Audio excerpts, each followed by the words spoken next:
আপনার অভিজ্ঞতায় এবং আপনার বিশ্বাস বা নলেজে বাংলাদেশের আপনাদের যে ইন্ডাস্ট্রি আছে সেটার ইন্টারন্যাশনাল প্রেক্ষাপটে আপনারা কি কি চ্যালেঞ্জ ফেস করতেছেন বলে মনে করেন, অথবা লিমিটেশন আছে বাংলাদেশে যে না এই কয়েকটা জিনিস যদি চেঞ্জ করা যায়, আপডেট করা যায়, তাহলে বাংলাদেশের এই ইন্ডাস্ট্রিতে আরও বেশি রেমিটেন্স আনতে পারে বলে আপনি মনে করেন? ওয়েল দেখেন, বাংলাদেশের এখন না সবসময় ইন্টারন্যাশনাল পর্যায়ের অনেকগুলো ওপেন এবং হিডেন চ্যালেঞ্জেস থাকে। আমাদের পাশের দেশ থেকে বিভিন্ন জায়গা থেকে আমাদের অনেকগুলো চ্যালেঞ্জেস থাকে, সেটা একটা। বাট রিসেন্টলি ট্যারিফ ইস্যুটা খুব বড় ছিল। ট্যারিফের জন্য আমরা আজকেও টিসিপির সাথে মিটিং করেছিলাম যে ট্যারিফটার কারণে আমাদের যে প্রাইসের ইস্যুগুলো হবে, how we will settle the price, এবং আমরা কি স্ট্র্যাটেজি মেক করবো, অনেকগুলো কথা বলেছিলাম। সেটা একটা ব্যাপার থাকে।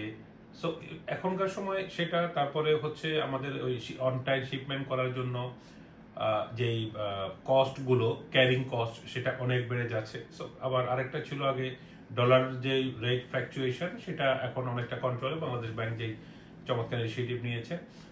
আর সরকারের পক্ষ থেকে উচিত হচ্ছে আসলে মুখে মুখে আমরা সবসময় দেখি, বলার সময় সবাই বলে হ্যাঁ ফরেন রেমিটেন্স আর্ন করছে বা গার্মেন্টস সেক্টরকে খুব বড় বড় কথা বলে, কিন্তু সত্যিকার অর্থে যে সাপোর্ট দেওয়া, সেই সাপোর্টগুলো দেওয়ার সময় আসলে সেভাবে পাওয়া যায় না। একটা গার্মেন্টস ফ্যাক্টরি চালানোর জন্য যে পরিমাণ চ্যালেঞ্জ, যে পরিমাণ রিস্ক নিতে হয়, একজন ওনারকে নির্ঘুম কাটাতে হয়, এটা যারা সরাসরি ডিল করেন তারা বুঝতে পারবে না। সো এই যে চ্যালেঞ্জগুলো নেওয়ার পরে সরকারকে উচিত হচ্ছে, যেমন হঠাৎ করে কয়েকদিন আগে চিটাগংয়ের যে তাদের হঠাৎ করে অনেকগুলো মাসুল তারা বাড়িয়ে দিয়েছে, যদিও এক মাসের জন্য এখন স্থগিত করেছে।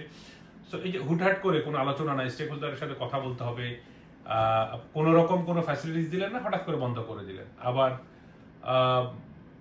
ইনসেন্টিভ, ক্যাশ ইনসেন্টিভ দেওয়া হতো গার্মেন্টস সেক্টরকে, সেখানে কমতে কমতে এটা নতুন বাজার, যে নিউ মার্কেট, নিউ প্রোডাক্টের জন্য এক্সপোর্ট যারা করতো তাদের জন্য, সেটা কমতে কমতে এখন গার্মেন্টসের জন্য রেগুলার ইনসেন্টিভ হচ্ছে 0.3%। একটা মানুষ যে এক্সপোর্ট করছে গার্মেন্টস কোম্পানি, তার 0.3% টাকা হওয়ার জন্য আলাদা একটা ডিপার্টমেন্ট লাগবে। এটা খুবই হাস্যকর। সো এখন আমরা ডিসিশন নিয়েছি, আমরা এই ইনসেন্টিভটা ক্লেম করবো না।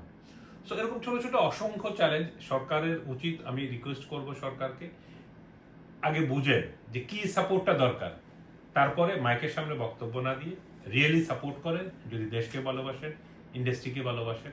কারণ আমরাই সবচেয়ে বেশি ডলার এনে দিচ্ছি। সো আমরা আপনার অ্যাটেনশন চাই।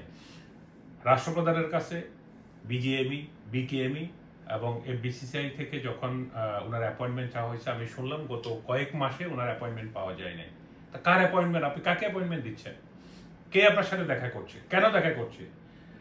আমরা যে ভূমিকা রাখছি অর্থনীতিতে, ইন্টারন্যাশনালি যদি ডলার আসে বন্ধ হয়ে যায়, তাহলে আর কিছুই তো থাকবে না। সো এই যে অ্যাটেনশন দেওয়া, গুরুত্ব দেওয়া, সেটা দিতে হবে। সো তাইলে আমরা আমাদের জায়গা থেকে আরো বেশি দায়িত্ব পালন করতে পারবো, মালিকরা আরো বেশি আগে আসতে পারবে।